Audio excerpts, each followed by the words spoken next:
Aprende en casa a través de la televisión. Levántate con energía y conéctate con la estrella. Prepara tu lápiz, bolígrafo y cuaderno, porque Meduca presenta Conéctate con la estrella. Hola, buenos días. Continuamos hoy con una semana más de Conéctate con la Estrella, una iniciativa del Ministerio de Educación para ustedes, jóvenes de séptimo nivel.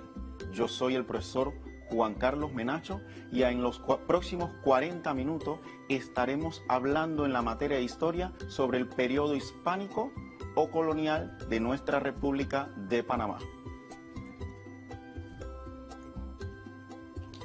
Tenemos que tener en consideración la higiene en este tiempo de pandemia. Es muy importante lavarse muy bien las manos constantemente, desinfectar todo lo que vayas a utilizar. Desinfectar todo lo que vayas a utilizar en tu área de trabajo. Y lo más importante, recuerda, si te cuidas tú, nos cuidamos todos. Situaciones importantes que necesitamos tomar en consideración para esta clase. Necesitamos que el lugar donde te encuentres esté cómodo y limpio y ordenado. Evita las distracciones.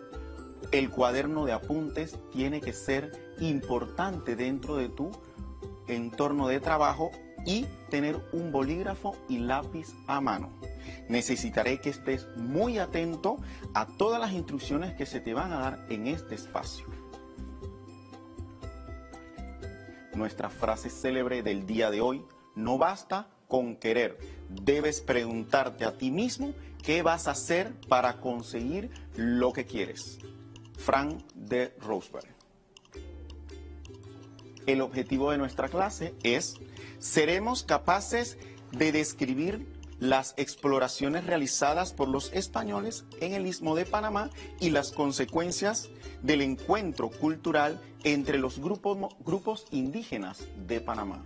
Claro que seremos capaces de lograr este objetivo, estimados jóvenes. No podemos avanzar sin antes hacer un repaso de la clase anterior. Es muy importante saber y recordar que la historia de Panamá está dividida en periodos históricos para su mejor estudio y saber cuáles fueron los hechos más importantes que se dieron en este periodo de tiempo. Tenemos entonces un periodo hispánico, un periodo prehispánico, uno hispánico, uno de unión a Colombia y uno republicano. Ahora vamos a ver la cronología de esos periodos. Tenemos entonces que el periodo hispánico abarca desde antes de la llegada de los españoles a América, ¿verdad? Tenemos entonces que desde antes de la llegada de los españoles a América hasta el descubrimiento del Istmo, que eso abarca hasta 1501. Posteriormente tenemos la independencia de Panamá de España, que abarca el periodo hispánico o colonial, que va a ser el que vamos a trabajar el día de hoy. Y después vamos a ver el periodo de unión a Colombia, que data de 1821 y termina en 1903 con la separación de Panamá de Colombia. Tenemos el periodo republicano, que es nuestra actualidad desde 1903 hasta el 2020, hoy nuestros días. Es importante recalcarles nuevamente las medidas de limpieza en el área por situaciones de pandemia y que seamos colaboradores en toda la casa de estas medidas. Ahora sí, entramos en materia. Nuestro tema de hoy es el periodo hispánico o colonial de la República. El periodo hispánico o colonial comprende la llegada de los españoles, como anteriormente les dije, que trajeron profundas transformaciones al Istmo de Panamá. Gran parte de las costumbres que practicamos hoy en día y que conservamos provienen de los españoles. Ejemplo de ello tenemos a los alcaldes. En la actualidad poseemos alcalde. En la época de las colonias teníamos por parte de España en América instituciones las cuales gobernaba un alcalde. Desde el descubrimiento del Istmo en 1501 abarca hasta 1821 con la independencia de Panamá de España. Ahora bien, vamos a ver personajes importantes dentro de este periodo hispánico. Tenemos a Rodrigo Galván de Bastidas, que fue el descubridor del Istmo de Panamá.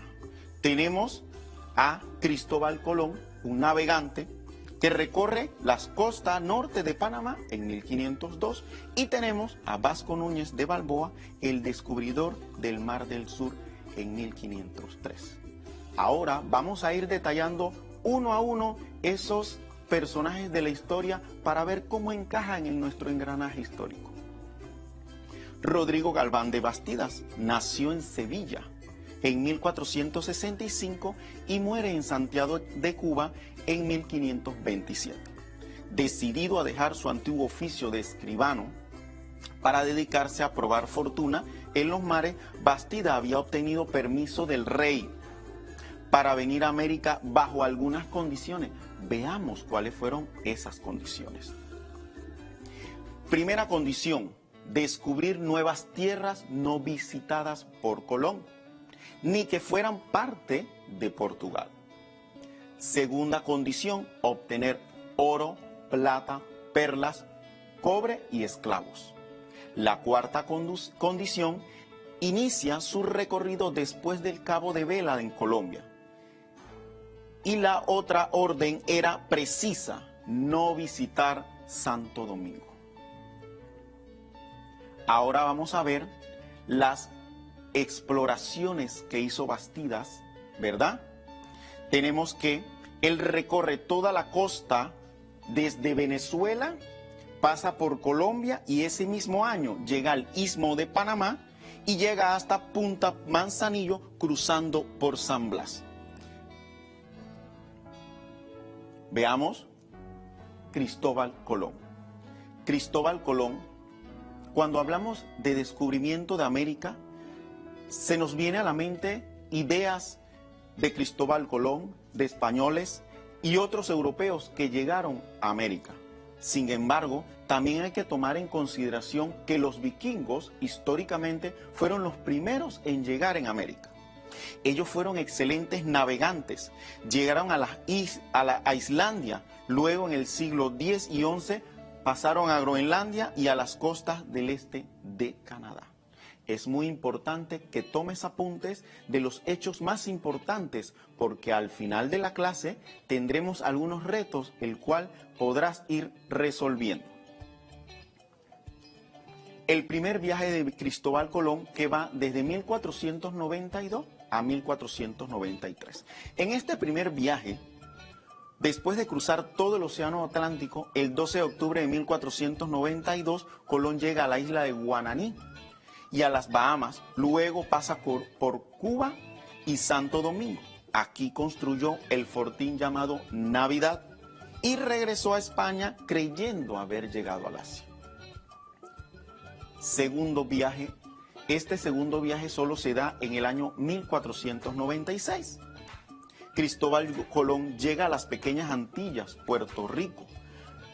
Llegó a Santo Domingo, donde fundó la Isabela. Luego exploró Cuba y descubrió Jamaica. Al regresar a la Isabela, zarpó y regresó a España. El tercer viaje de Cristóbal Colón. En 1498 a 1500. Este viaje duró aproximadamente 2 años. Él llega a la isla de Trinidad, luego pasa a Venezuela, luego regresa a la Isabela, que ya había visitado en el tercer viaje, donde fue apresado por el juez Bobadilla. Después regresó, fue repatriado a España y la reina lo liberó por no comprobársele los cargos que se le imputaban. En el cuarto viaje de Colón, él llega a Nicaragua, Honduras, Costa Rica y a Panamá. Este viaje también dura aproximadamente 2 años y va desde el año 1500 a 1504. A continuación, veamos un video sobre este viaje, estos viajes de Cristóbal Colón. Colón nació en 1451, en Génova, al norte de Italia, una ciudad con un puerto sobre el mar Mediterráneo. Sus entretenimientos favoritos eran contemplar el mar, pasear por el puerto y aprender el trabajo de marineros, navegantes y comerciantes. Ya a los 9 años comenzó a viajar como grumete. ¿Qué era un grumete? Un grumete era un aprendiz de marinero. Durante el tiempo que Colón pasaba en las costas, fue descubriendo los secretos de los mares a través de los relatos sobre las aventuras y peligros de los viajes por alta mar que escuchaba de los marineros. ¿Qué peligros? En esa época navegar en alta mar era una aventura muy riesgosa y con dificultades, ya que los navegantes no tenían los conocimientos y los instrumentos necesarios para navegar, como los que hay actualmente. Por esto, muchas naves se perdían y no regresaban nunca. ¿Y cómo hacían para navegar sin los instrumentos de navegación?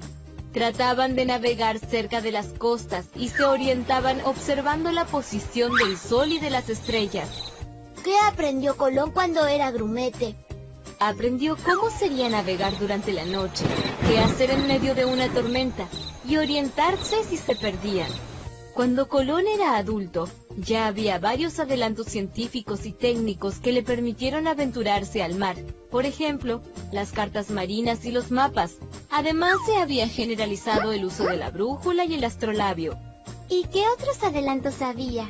Las carabelas, que eran barcos más pequeños, veloces y fáciles de manejar. Y de tanto navegar, Colón fue convenciéndose cada vez más de la redondez de la Tierra. ¿Cómo? ¿Acaso pensaban que la Tierra era cuadrada? Así es, la idea sobre la redondez de la Tierra era criticada por la gente común. Creían que era cuadrada y que estaba sostenida por animales gigantes. Profe, pero si era tan difícil navegar, ¿cómo hizo él para llegar a América? En realidad, Colón quería llegar a otro lugar. Veamos. Por esa época, los reyes y los comerciantes europeos estaban preocupados porque los navegantes no estaban acostumbrados a viajar tan lejos y la India, que queda en Asia, era lejos y peligroso para comprar especias por el mar Mediterráneo. ¿Y cuál era la preocupación? Los europeos estaban en conflicto con los turcos y estos no les permitían navegar por el mar Mediterráneo hacia las Indias. Por eso no podían seguir realizando este camino, que era más corto, para poder comerciar. ¿Y cuál era el plan de Colón? Colón, de tanto viajar y leer, se había convencido de que la Tierra era redonda y que se podía llegar por el Océano Atlántico a las Indias. Pero para llevar adelante esta aventura, precisaba el apoyo de reyes o grandes comerciantes que quisieran gastar su dinero en un viaje en el que pocos confiaban. ¿Y consiguió quien lo ayude? Sí, los reyes de España, Fernando e Isabel de Castilla, aceptaron la propuesta a cambio de una recompensa. En 1492, con su tripulación, partieron del puerto de Palos.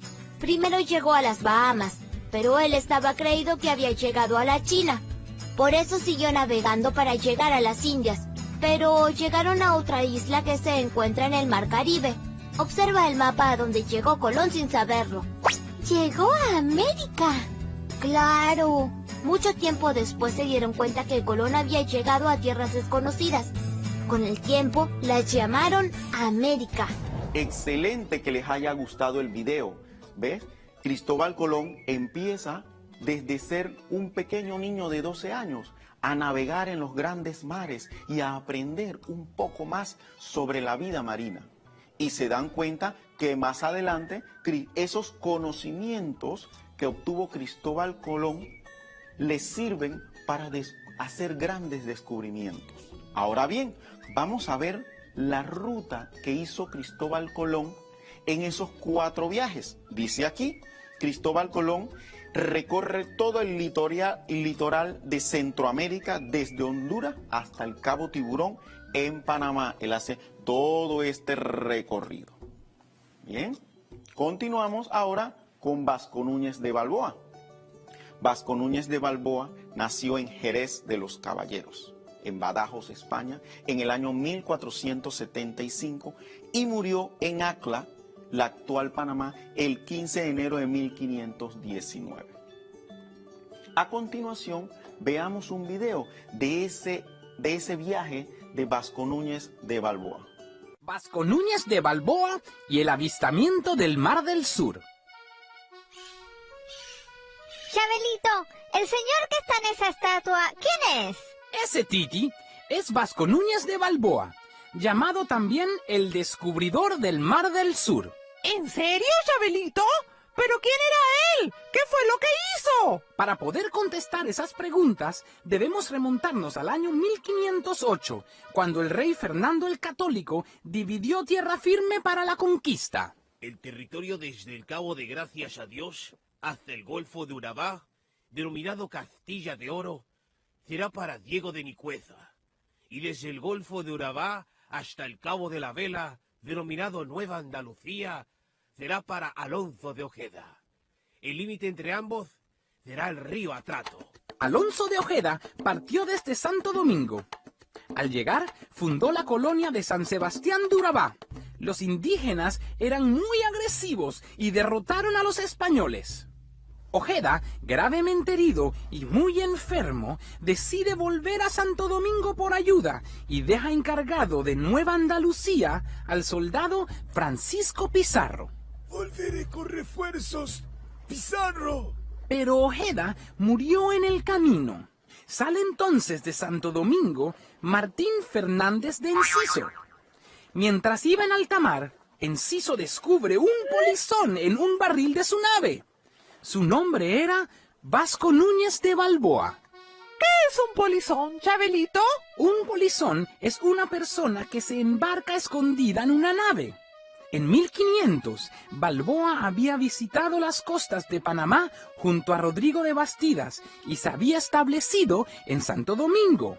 Allá se llenó de deudas y por ley, estas personas no podían abandonar la isla. Por eso, Balboa escapó. ¡Tiren al polizón al mar! No, no lo hagas. Yo conozco bien el lugar a donde vais. Os puedo servir de guía. Yo estuve ahí con Rodrigo de Bastidas. Balboa convenció a Enciso y éste le perdonó la vida. Al desembarcar en San Sebastián de Urabá, encuentran a Pizarro con la colonia hecha ruinas. Enciso, os recomiendo que abandonéis este lugar y fundes otra ciudad al otro lado del río. Allá los indígenas son pacíficos y no usan flechas envenenadas. Enciso decide seguir el consejo de Balboa y en 1510 se fundó Santa María la Antigua del Darién. Pero la colonia estaba en los dominios de Diego de Nicueza y Balboa, inteligentemente, aprovechó la situación.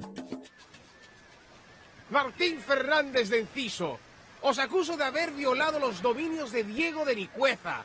Ese no es vuestro territorio y aquí vos no podéis mandar. Cuando Diego de Nicueza supo que habían fundado una colonia en su territorio, llegó en un barco con 17 de sus hombres. Balboa y los suyos no los dejaron bajar de la nave y los obligaron a irse. Nunca más se supo del paradero de esta embarcación ni de sus tripulantes. Libre de Nicueza, Balboa quedó al poder, envió a Enciso de vuelta a España y pidió refuerzos para sus planes de conquista. Balboa visitó tierras vecinas, atacó, saqueó e hizo alianzas.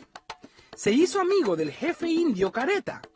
Venció a Ponca, rival de Careta, y llegó a las tierras de Comagre. Su hijo Panquiaco los recibe un día y al verlos pelear por el oro les dice: si navegan por un ancho mar hacia el sur, encontrarán un imperio mayor lleno de oro y muchas más riquezas que las que ven aquí. Al otro lado de estas montañas, nuestra gente navega y pesca en ese mar. Balboa envía mensajes a la corona sobre el nuevo mar y aquel gran imperio, pero solo recibe las acusaciones de Enciso en su contra. Partió entonces por su lado en un bergantín con sus hombres hasta las tierras de Careta. Allá se le unieron los caretanos y siguieron la marcha. El 25 de septiembre de 1513, Vasco Núñez de Balboa llega a las serranías del Chucunaque y desde la cima más alta divisa el inmenso Océano Pacífico. Balboa, con armaduras, vestido de gala, la espada en una mano y el estandarte de Castilla en la otra, tomó posesión del mar en nombre de los monarcas españoles. La noticia del nuevo mar causó gran conmoción en España y Europa.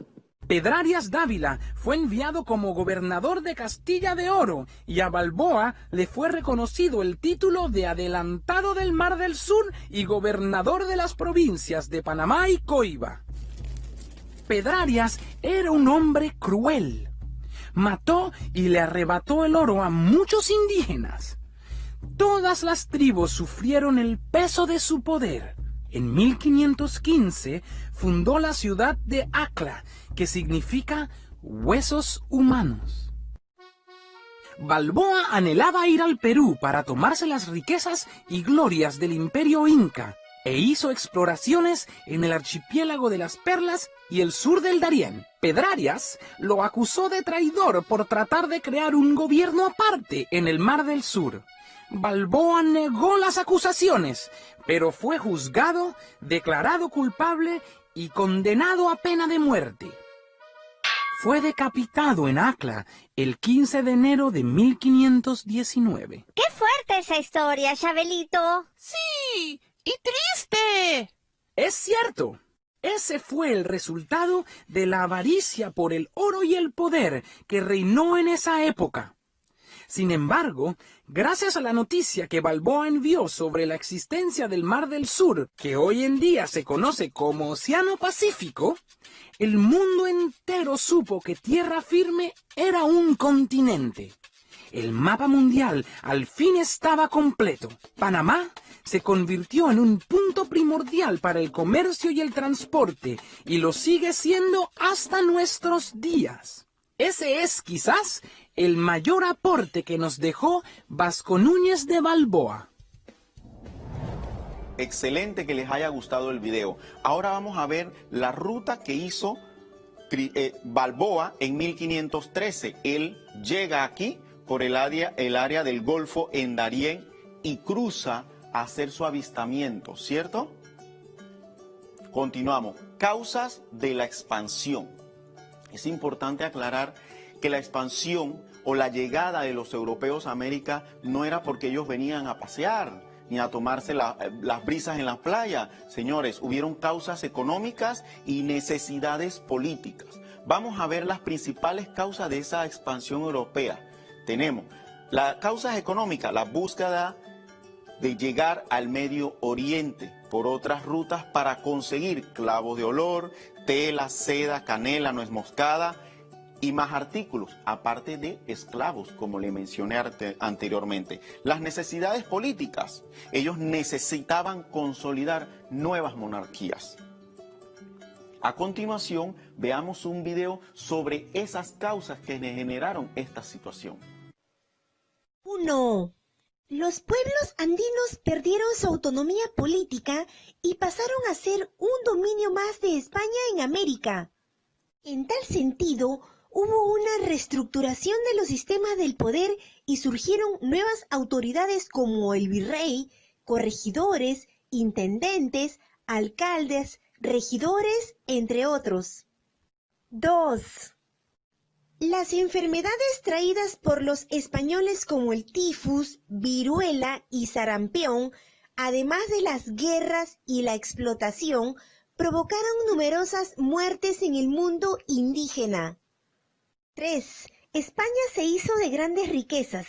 Con una política de minería intensiva, enormes cantidades de metales preciosos arribarían a España procedentes del Virreinato del Perú para convertirla en un emporio de riqueza y en una potencia económica de primer orden. 4. La introducción del idioma castellano y la escritura fonética. 5. El mestizaje, es decir, la mezcla biológica y cultural entre españoles, indígenas y más adelante la población negra traída del África. 6. La desestructuración del mundo andino. La población indígena fue arrancada de sus ayllus y obligada a vivir en pueblos o reducciones.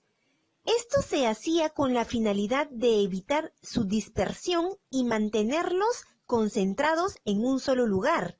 De esta manera se facilitaba la cristianización y el control laboral. 7.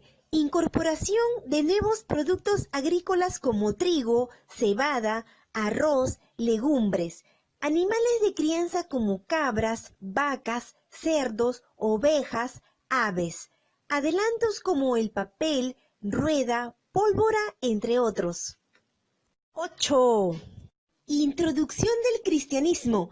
En tal sentido, los cultos andinos fueron perseguidos, las huacas destruidas y los sacerdotes andinos encarcelados. Sin embargo, las creencias prehispánicas andinas no fueron erradicadas del todo y se mezclaron con elementos cristianos. Excelente el video. Veamos un poco sobre la organización social que imperaba en América y que imperaba en España. Una de las grandes transformaciones de la época fue el estrato social que se generó con la llegada de los españoles a América.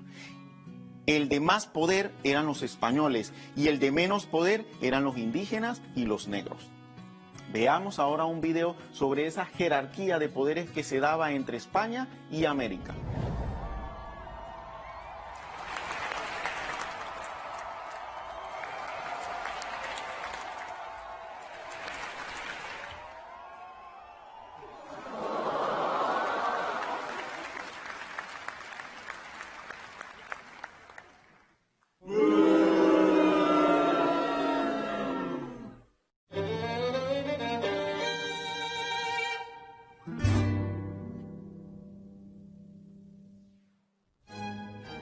La América colonial, al igual que las civilizaciones azteca, inca y maya, era una sociedad estamental, es decir, que había grupos sociales con diferentes jerarquías.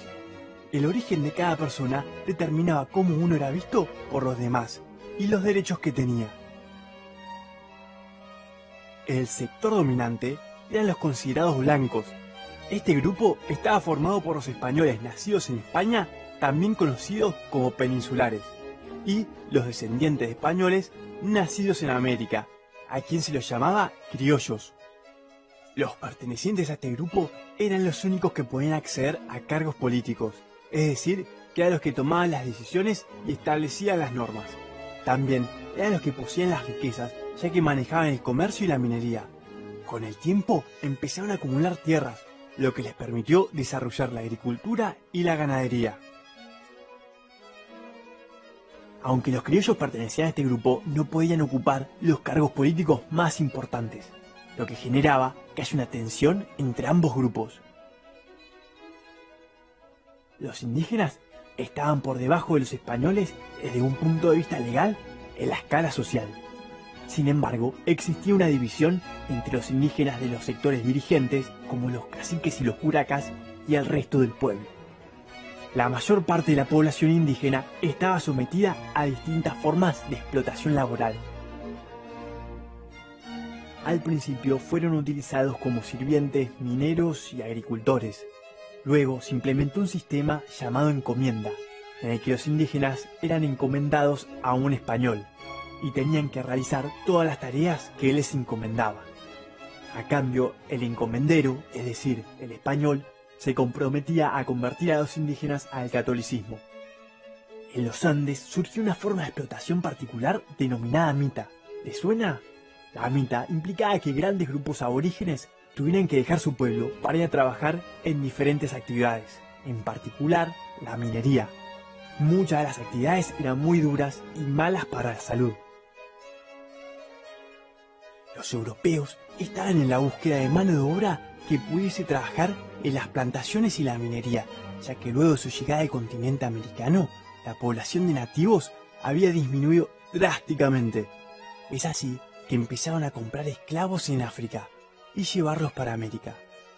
Alrededor de 10 millones de africanos fueron despojados de su hogar y llevados al continente americano. La mayoría iba hacia el Caribe y Brasil, donde había grandes plantaciones de caña de azúcar y cacao en las que los hacían trabajar. El esclavo era considerado propiedad del amo, quien podía hacer con él lo que quisiera, ya que no tenían derechos. Eran obligados a trabajar muchas horas por día sin descanso y en condiciones muy duras. Es por eso que tenían una expectativa de vida muy corta, es decir, que morían muy jóvenes. Para huir de estas situaciones, algunos esclavos se escapaban de sus amos y se convertían en fugitivos, o bien ahorraban durante mucho tiempo para poder comprar su libertad. Cuando estos grupos, los blancos, indígenas y africanos, comenzaron a entrecruzarse, surgieron otros nuevos. Los nacidos en la mezcla entre estos grupos recibían distintos nombres. A una persona nacida del mestizaje entre un afrodescendiente y un indígena se lo conocía como sambo. Al hijo de un indígena y una blanca se lo llamaba mestizo. Y al hijo de un afrodescendiente y un blanco se lo llamaba mulato. Se usaron una inmensa variedad de nombres para nombrar a los hijos de las diferentes combinaciones posibles, y muchos de ellos pocos amistosos. Como los españoles y criollos eran considerados la clase dominante, quienes tenían más ascendentes blancos en su familia tenían una mayor posibilidad de acceder a una buena posición social. Por el contrario, quienes no tenían esos orígenes sufrían desventajas y eran tratados con inferioridad. En las civilizaciones originarias no existían grandes diferencias en los roles y tareas que desempeñaban las mujeres y los hombres. Cuando los españoles llegaron a América, esto cambió. La mujer quedó subordinada al hombre, ya que había perdido varios derechos, como por ejemplo, ser dueña de su casa. Una de las principales actividades de las mujeres nativas era la textil, y en muchos casos eran explotadas por la gran demanda que existían de estos productos. Las mujeres españolas y criollas se ocuparon de cuidar el hogar y la vida doméstica. Por suerte, nuestra sociedad en América cambió mucho desde aquella época, y hoy en día todos tenemos los mismos derechos sin importar nuestro origen o nuestro género. Continuamos. Vamos a ver un poco el régimen indiano. ¿Qué era eso del régimen indiano? Se le llamó régimen indiano a esa organización territorial política que impuso la monarquía española en los territorios bajo su dominio, creando un complejo sistema de instituciones y autoridades tanto en España como en América. Tenemos el rey, Consejo General de Indias, virreinato, reales audiencias, gobernadores o capitanes generales y cabildos. Veamos al detalle. El rey era el que residía en España y era el juez supremo de todo el engranaje, tanto en España como en América. El Consejo General de India tenía su sede en Sevilla, en América, y fue creado por Carlos V en 1524. Fue el tribunal más alto de justicia que existía después del rey. Casa de Contratación, también establecida en Sevilla, se encargaba de las actividades eminentemente comerciales entre América y España y entre España y América. Veamos las autoridades residentes en América. Los virreinatos era la máxima autoridad en las colonias con funciones civiles, militares y administrativas y representaban al rey en América. El gobernador o capitán general ejercía su autoridad política y judicial sobre los territorios más pequeños que los virreinatos. Estos territorios estaban bajo su dominio, se llamaban gobernaciones y más tarde fueron llamados reinos o provincias. La palabra provincia proviene de la temporada de la llegada de los españoles a América. Los cabildos se le llamaban también consejos o ayuntamientos y estaban encargados del gobierno municipal. Los alcaldes eran elegidos anualmente por un cabildo abierto, que fueron para América una práctica de gobierno propio. Las reales audiencias eran tribunales de justicia que se encargaban de los asuntos criminales, civiles y eclesiales de las colonias y cuyos miembros se llamaban oidores. Vamos a ver un reto sobre estas actividades que hemos venido hablando y desarrollando, estos hechos históricos.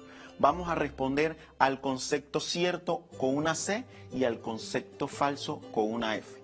Veamos, Colón llega a América el 12 de octubre de 1492. ¿Quién dice que sí? ¿Quién dice que no? Veamos la respuesta, pero usted no deje de tomar apuntes. Haga sus apuntes porque esto es muy importante. Cierto, Colón llega a América el 12 de octubre de 1492. Rodrigo Galván de Bastidas descubre el Istmo de Panamá en 1501. ¿Quién dice sí? ¿Quién dice no?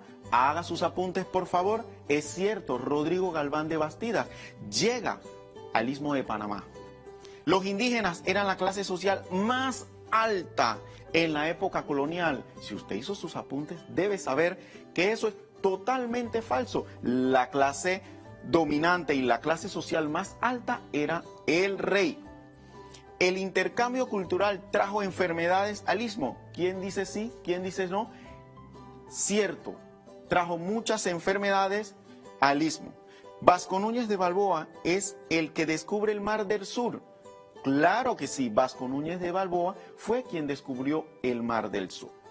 Recordemos que atravesó el área donde está el Golfo en Darién. Continuamos con el segundo reto. Veamos aquí las rutas. Vamos a ver en color amarillo quién recuerda quién hizo esa ruta, ¿verdad? Vamos a ver. Esa ruta la hizo Rodrigo Galván de Bastidas en 1501. Posteriormente, ¿quién hizo la ruta, toda la ruta roja que casi bordeó todo el Istmo de Panamá? Cristóbal Colón hizo ese bordaje, ese recorrido por todas las costas. Y por último, Balboa en 1513, que hizo sus avistamientos del Nuevo Océano. Continuamos entonces.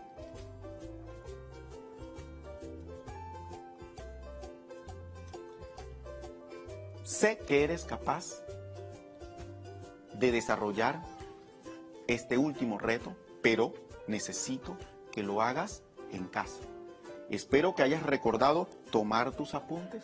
Es muy importante, antes de seguir con este reto, que retomes la higiene en tu casa. Es muy importante que lo recuerdes a todos los familiares que tienes en casa. Y es muy importante también que concientices a tu familia de que todos estamos unidos en una pandemia, una situación que ha generado en el mundo todo un conflicto de intereses y situaciones de salubridad. Nosotros no podemos ser ajenos a esa realidad. Y como docente y ustedes, mis estudiantes, yo sé que lograremos pasar esta prueba. Ahora bien, vamos a elaborar un mapa de Panamá realizando las siguientes actividades. Número 1, ubica en el mapa los lugares que recorrió Rodrigo Galván de Bastidas, Cristóbal Colón y Vasco Núñez de Balboa. Te va a hacer un mapa en una hoja 8,5 por 11, ¿verdad? Y va a desarrollar. Recuerda que si tomaste apuntes, ya esas actividades las desarrollamos al inicio, durante y al final de la clase. El número 2 sería, menciona 5 consecuencias de este encuentro de español e indígenas que impactaron grandemente al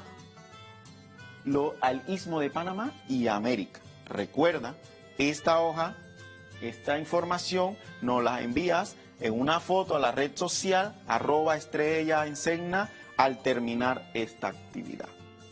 Cualquier información adicional, usted puede entrar a nuestra página web y ver nuevamente estos videos.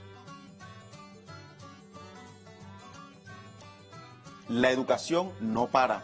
Recuerda descargar esta presentación y todo el material que hemos usado de las clases previas a través de www.ensenaporpanamá.com/estrella. Gracias. ¿Algunas preguntas? Síguenos en Instagram para compartir tus dudas e ideas y para que participes en los retos de aprendizaje que estaremos llevando todos los días para ti. Agradecimiento especial a estas empresas que nos colaboran, las empresas televisoras y otras. Y agradecimiento especial a usted, mi joven estudiante, que ha prestado la atención y ha tomado sus apuntes para posteriormente desarrollar las actividades.